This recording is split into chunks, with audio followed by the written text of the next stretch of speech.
Young musicians, follow your instincts. Don't try to patch too much the experience of the elderlies. After all, it's your own pyramid that you're building towards the tip, towards the highest. You compete with yourselves more than with others to improve, to prove.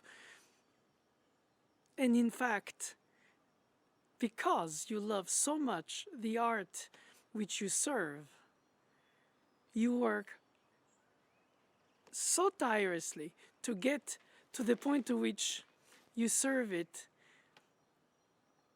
the best you can. That's why I believe very much that no matter how much accumulated knowledge your generation receives compared to past ones or past centuries, ignorance is not bliss, but overwhelmed information from all kinds of sources about how things are supposed to be done in music, in interpretation, in score reading, in authenticity understanding. It's up to you to invent your own status quo, renewed. Oh, of course, please dig into our experience, but more than ever, it's you who make your own future. And I feel very privileged to have aged enough to translate, transmit a lot of what my teachers did to me. And how much of it did I keep? Not much.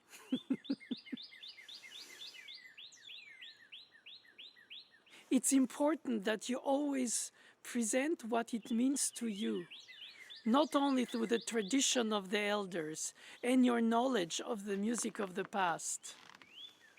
You are the music when you bring it alive from the dead score. Though the dead score is a garden of marvels because you can bring it alive in so many ways, of which one appears to be the only one, the right one. But it evolves in life while the piece remains always young. You age, and in a way you realize that it keeps revealing to you more of its inner worlds. It's very moving. The young generation teaches me so much about what it is about that I was doing. And as a teacher, I feel like a hyphen between my elders and you, the young musicians, with your own rethinking as well as refeeling or taking possession. It's ephemeral, it's temporary, but it's so meaningful, like an unforgettable perfume. You play one note, two, a phrase, a sentence, and it brings you in daydream land. In older age like me, nostalgia of the past, but also in an incredibly timeless present, that the music is a truly universal language, doesn't age. Of course, stylistically, we can place it in chronology here and there, but ultimately the message, the expression of human experience, spiritual uplifting or personal struggles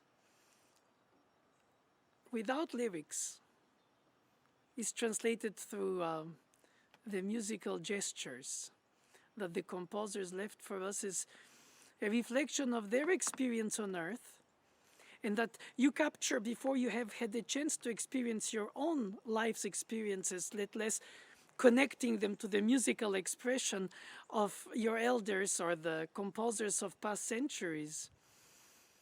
No matter how much the times change, the essence of human being and its incredibly humanity's yearning for the meaning of all of that, as well as for the desire to leave a trace of what precious life is and was for them and is for us.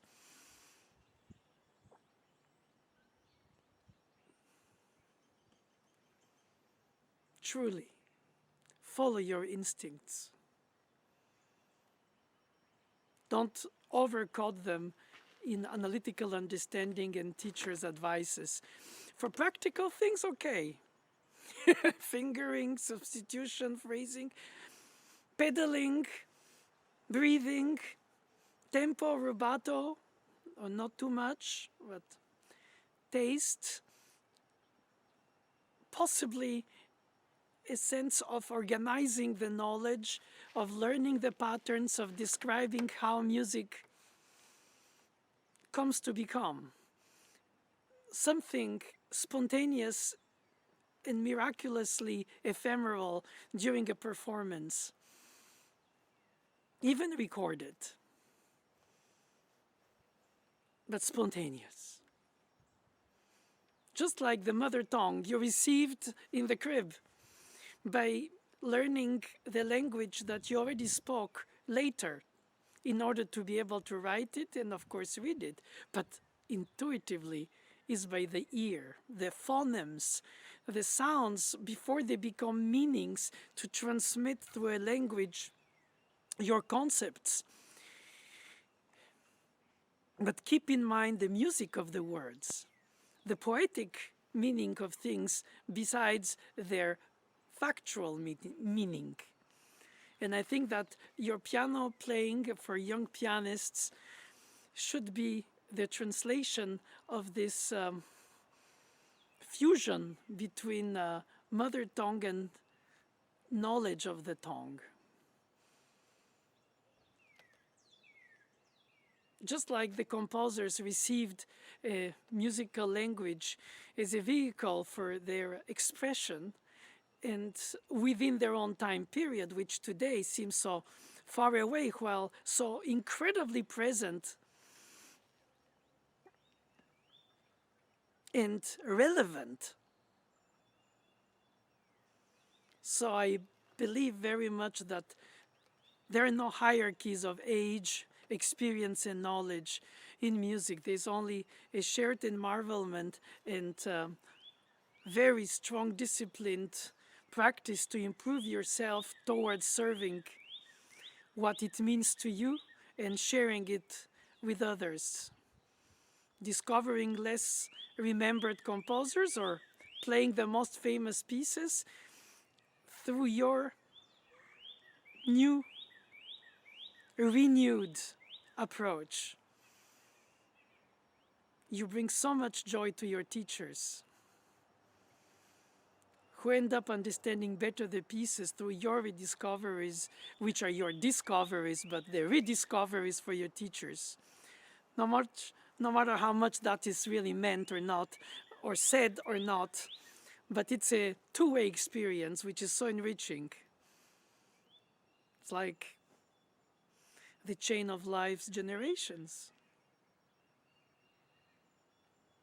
Continue. Play what you love. Love what you play.